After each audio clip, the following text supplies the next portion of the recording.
40 to 50 square kilometers, roads running straight across a mountain plateau, temples placed along a geometric grid, a royal palace, hundreds of ponds, massive earthen dams, and an unfinished reservoir large enough to cover more than 35 hectares, all of it hidden beneath forest. For decades, archaeologists knew there were ancient temples scattered across Phnom Kulen, a mountain rising northeast of Angkor. But the jungle made the landscape almost impossible to read. On the ground, you could stand only meters from an ancient embankment and see nothing except trees, roots, leaves, and uneven earth.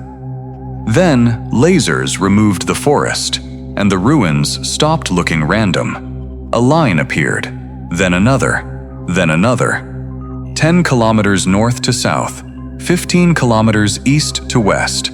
Temples, dams, ponds, neighborhoods, and a royal center, all beginning to fall into place. What had looked like isolated ruins was the skeleton of a city.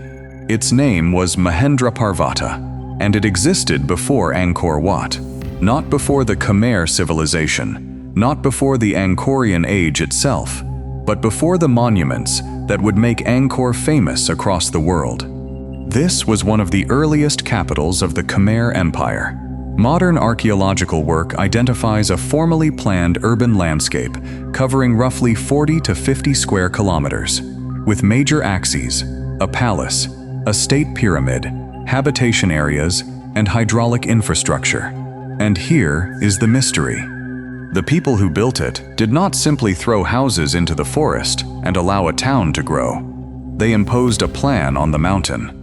They cut long axes across the plateau. They aligned temples with roads.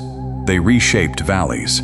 They began building a reservoir into the geometry of the city itself. Then the royal center moved away. The Great Reservoir appears never to have been finished, and the city plan was so unusual that the Khmer would not clearly reproduce something on the same scale for centuries. So, why build an enormous planned capital on top of a sacred mountain only to move the seat of power somewhere else? Was Mahendraparvata a failed city? Was it a sacred capital that was never meant to become a giant metropolis? Or was it something more important? Was this forgotten city the experiment that taught the Khmer how to build Angkor? This is dust of history, and by the end of this, Angkor Wat will look less like the beginning of a civilization, and more like the final version of an idea first tested in the jungle. To understand Mahendraparvata, you have to forget Angkor Wat for a moment.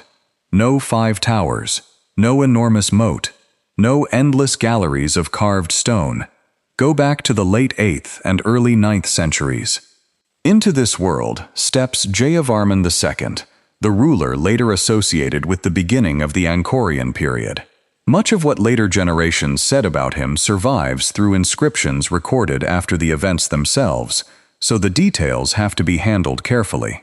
But one tradition became enormously important. According to the inscriptional tradition, Mahendraparvata on Phnom Kulen was associated with Jayavarman II, a ritual of universal kingship, and the assertion that the Khmer realm would no longer remain subordinate to Java. UNESCO's description of the site connects these events with the famous later Stok Kok Tom inscription. Whether every detail happened exactly as later generations remembered it is a question historians can debate. But there is something archaeology makes much harder to debate. This mountain mattered. The name Mahendraparvata itself means roughly, Mountain of Great Indra. The plateau rises hundreds of meters above the surrounding plain, about 30 kilometers from major Angkor monuments, and its watershed feeds the principal watercourses flowing toward Angkor. Imagine standing there 1,200 years ago. Below you lies the plain where one of history's most extraordinary urban landscapes will eventually grow. But it does not exist yet. There is no Angkor Wat, no Angkor Thom, no Bayon. Those things belong to another future. You are standing near the beginning. Water emerges from this landscape. Stone lies in the mountain. The escarpment rises above the lowlands like a natural platform. For a ruler attempting to establish a new center of authority, this is not just geography. It is geography turned into power. A sacred mountain for a king trying to make his rule larger than any village, army, or family. But Jayavarman's builders did something more ambitious than place temples on sacred ground. They began organizing the mountain itself. Watch this from above. Remove the forest. 4 major north-south axes become visible. 6 more run east-west, although some survive only in fragments. The longest north-south axis stretches roughly 10 kilometers. The longest east-west axis runs about 15. Between them, a central grid appears. Huge square blocks, roughly 1.5 kilometers to a side, are divided into smaller plots. Temples connect to the axes. Ponds lie inside the blocks. Earthen enclosures mark areas interpreted as neighborhoods and habitation. The royal palace at Bante sits inside the system. The state pyramid at Rongchen is tied into it, and archaeological evidence suggests the major axes were established early, with later habitation developing around that framework. Think about what that means. This was not simply a settlement that grew outward wherever people found space. Someone planned first. People came second. Roads before neighborhoods, axes before houses, waterworks integrated with monuments, royal space linked to sacred space. That requires confidence. It means somebody believed the future could be designed, that the mountain could be measured, that water could be redirected, that temples, administrators, households, and royal power could all be fitted inside an ordered landscape. Mahendraparvata was more than a capital. It was an experiment in what a Khmer capital could become. And for more than 1,000 years, much of that experiment was almost impossible to see. Archaeologists had suspected the importance of Phnom Kulen since the early 20th century. Researchers documented brick temples.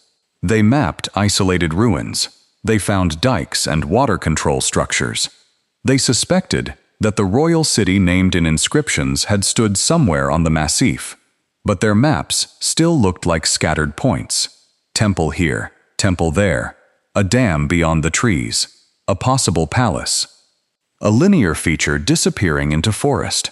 In the 1930s, archaeologist Philippe Stern mapped numerous temples and proposed that Mahendraparvata should be found on Phnom Kulen. Later surveys added hydraulic features, but the coherent city remained elusive. The reason was simple. The city was hiding in the ground. Angkorian urban areas were not made entirely of stone. Much of ordinary life happened in buildings constructed from wood and other materials that disappear. Centuries later, temples survive. Stone survives. But a road may survive only as a subtle rise in the soil. A neighborhood as a faint enclosure. A canal as a depression. A city can disappear while the shape of the land still remembers it. And dense tropical forest makes those tiny variations brutally difficult to map. Phnom Kulen had another problem. Modern history made the mountain dangerous. The region was among the last strongholds occupied by the Khmer Rouge into the late 20th century. Landmines and other remnants of war remained a serious obstacle to archaeological work. So the city was not completely unknown. It was unreadable. Then technology changed the question. In 2012, researchers flew over part of Phnom Kulen using airborne laser scanning, LiDAR, a system that fires huge numbers of laser pulses toward the landscape. Most strike leaves and branches, but some pass through gaps in the canopy and hit the ground. Measure enough of those returns, and a computer can reconstruct the surface beneath the vegetation. The jungle remains physically where it always was, but on the screen, you can remove it. The initial 2012 acquisition mapped roughly 37 square kilometers, when extended flightline data were included. A much larger 2015 campaign covered the entire mountain range, across roughly 975 square kilometers. Researchers then checked hundreds of newly documented features on the ground. And when the forest disappeared from the digital model, Mahendraparvata changed. The dots connected. The lines became a network. The dams aligned with the grid. Temples that looked strangely oriented suddenly made sense because they opened toward newly revealed axes. The palace stopped being an isolated royal compound. It became part of a city. Thousands of features appeared across the wider landscape. But this was not the fantasy version of a lost city. There were no stone skyscrapers hidden intact beneath vines. No golden palace waiting under the trees. What LiDAR revealed was more interesting. A city whose greatest monument was the organization of the landscape itself. Mahendraparvata was built from earth as much as stone. Roads, dikes, plots, ponds, channels, alignment, geometry. The ancient Khmer had turned the ground beneath their feet into architecture. And nowhere is that clearer than in the water system. The builders raised massive earthen dikes. They dammed valleys. They created ponds. They manipulated natural drainage. At one point on the southern plateau, archaeologists identified a channel roughly 1 kilometer long that sends water south, even though the natural direction of flow runs north.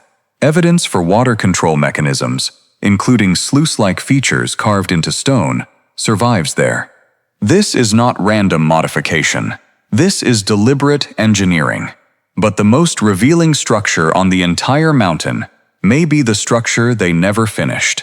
In a broad valley, workers began converting the natural landscape into a rectangular reservoir. 2 enormous earthen dikes formed part of its boundary. They removed bedrock. They straightened edges. They excavated soil and piled it into walls. If finished, the reservoir would have measured roughly 1,050 meters by 330 meters and inundated more than 35 hectares. And its position was not accidental. One wall fits directly into a major north-south axis. Rongchen, the state pyramid, lies precisely on its east-west center line. Other temples participate in the same geometry. Water, roads, temples, kingship, all being designed as one system. Then, construction stopped. The reservoir appears never to have been completed. Researchers even note that it may never have functioned in the form originally intended, and that unfinished rectangle changes the entire story. Because unfinished things preserve ambition, a completed monument shows us what rulers achieved. An unfinished monument shows us what they were trying to become. Someone imagined a larger hydraulic future for Mahendraparvata. The plan existed. The earthworks began. Labor was mobilized. The valley was being reshaped. And then the future changed. Why? No surviving document tells us. There is no inscription saying, "We stopped because of this." And this is where we improve the question. Maybe Mahendraparvata did not collapse. Maybe it reached the limit of what this particular landscape could become. Look at the mountain again. Phnom Kulen offered extraordinary advantages: sacred geography, water sources, elevation, stone, a landscape capable of being transformed into royal symbolism. But it also came with limitations. Researchers describe the plateau's soils as shallow, marginal, and poorly suited to intensive rice agriculture. Mahendraparvata also lacks the extensive rice field walls and urban agricultural patterns found in the lowland landscape of Greater Angkor. The city was clearly urban. It contained a palace precinct, thoroughfares, shrines, neighborhoods, and evidence for a substantial community, supporting a royal court. But archaeologists have not identified an agricultural system there, comparable to the one associated with later lowland Angkor. And that creates a possibility, not a fact. A possibility. The same researchers who mapped Mahendraparvata have suggested that limitations in its water management system for intensive rice production could potentially help explain why its period as a seat of power was comparatively brief. They also explicitly say, more research is needed. That uncertainty matters. Because history becomes less interesting when we pretend every question has a clean answer. But imagine the choice. The mountain gives your kingship sacred power. The mountain gives you stone. The mountain gives you streams. The mountain gives you height. But an expanding court needs something else. Food. Officials need food. Workers need food. Soldiers need food. Priests need food. Families need fields. An empire does not scale on symbolism. The place that may have been ideal for founding a political order might not have been ideal for feeding the political order it created. And eventually, the center of royal power moved. The court shifted from Mahendraparvata toward Hariharalaya, near Roluos, roughly 15 kilometers east of the future Angkor Center, according to UNESCO's site documentation. And this is where one word can ruin the story: abandoned. Because Mahendraparvata was not abandoned in the way people imagine a lost city being abandoned. The king's court moved. Its role as the primary seat of power ended. But people continued using Phnom Kulen. Archaeological evidence indicates a long, complicated history of activity after its early period as a capital. Later features were constructed. Inscriptions attest to worship and pilgrimage. Human land use continued for centuries. A royal capital becomes a sacred landscape. Political importance fades. Religious importance survives. And the story continues somewhere below. At Hariharalaya, the Khmer build again. But something strange happens. They do not simply copy Mahendraparvata. The next capital possesses a monumental core, but its overall layout appears more organic than the great grid attempted on Phnom Kulen. The mountain experiment seems to disappear. For a while, in the 10th and 11th centuries, massive linear frameworks begin appearing again in the Angkor region. And according to the archaeological study, it is not until the 12th century that we have clear evidence for gridded cities realized again at approximately the same scale as Mahendraparvata. Think about that. The Khmer tried something on this mountain, and then did not clearly reproduce it at the same scale for centuries. That is not what you expect from a civilization supposedly moving in a straight line from primitive to advanced. Civilizations do not develop in straight lines. They experiment, they abandon, they forget, they rediscover. They take an idea that failed in one place and make it work somewhere else. The archaeologists studying Mahendraparvata describe its urban network as an exceptionally early experiment in formal planning. Their conclusion is extraordinary. The urban model developed on the mountain would eventually be adapted to the low-lying floodplains of Angkor and become a prototype for later, denser urban centers. And suddenly, the mystery changes. Mahendraparvata may not be the city that came before Angkor. It may be one of the places where Angkor was first imagined. Now return to the unfinished reservoir. It failed to become the great lake its builders planned. But the idea did not disappear. Later Khmer capitals would build enormous artificial reservoirs, barrays, that became defining features of the Angkorian landscape. The researchers explicitly describe Mahendraparvata's unfinished reservoir as a prototype for those later artificial lakes. That is the difference between failure and experimentation. Failure ends. Experimentation teaches. The builders on Phnom Kulen had already begun asking questions that later Khmer engineers would answer on a much greater scale. How do you organize a royal capital? How do you align sacred architecture with political space? How do you integrate water into the plan? How do you reshape terrain instead of simply building on it? Mahendraparvata did not solve every problem. Maybe that is precisely why it matters. It preserved the questions, and the Khmer kept working on them. Then the story becomes almost poetic, because even after the court left, Phnom Kulen continued helping build the civilization below. The mountain forms part of the watershed feeding Angkor's main watercourses. And in later centuries, quarrying around the Kulen region supplied sandstone used in Angkorian monuments. Researchers have identified large quarry areas and transport routes involving canals and rivers that linked stone sources near Kulen with the Angkor region. So think about the relationship. First, the mountain holds an early royal capital. Then it supplies ideas. Then water flows from its landscape. Then stone from around it travels toward Angkor. And eventually, that stone rises again. In the temples everyone remembers. The forgotten capital helps build the famous one. That is why calling Mahendraparvata merely a lost city misses the point. It was lost to modern maps. Its streets became nearly invisible. Its political importance ended early. Its major reservoir was left unfinished. But its story did not end. The city survived in consequences. This is how civilizations actually become great. Not by getting everything right the first time, by experimenting. Not by building one perfect city, by building one city, learning something, moving, and building again. We remember history through masterpieces. The Great Pyramid, Rome. Angkor Wat. Monuments make the finished product look inevitable. We see the result and assume the people who built it always knew where they were going. But they did not. Nobody does. Behind every civilization we remember are places where things were attempted before they worked. Projects stopped halfway. Cities that lost political importance. Systems that were replaced. Ideas that disappeared for generations before returning in a different form.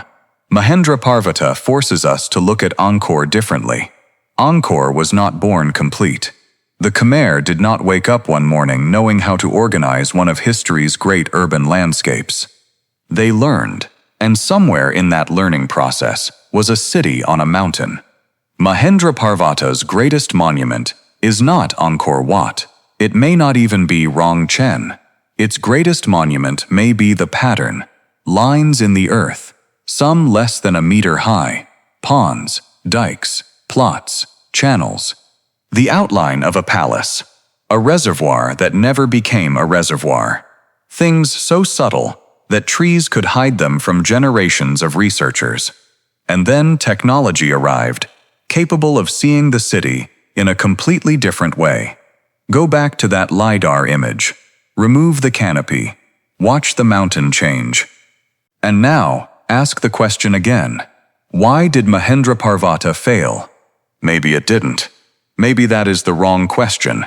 If a city can lose its royal court, if its largest reservoir can remain unfinished, if much of its urban form can disappear beneath forest, and yet ideas tested there later help shape the greatest urban landscape its civilization would ever create, then what exactly counts as failure? More than 1,000 years later, the forest still covers Phnom Kulen. Walk across the plateau, and much of the ancient city will not announce itself. There is no intact skyline, no giant wall surrounding everything, no enormous avenue lined with standing palaces. You can cross an ancient axis without knowing it. You can stand inside what was once part of a planned urban block and see only trees.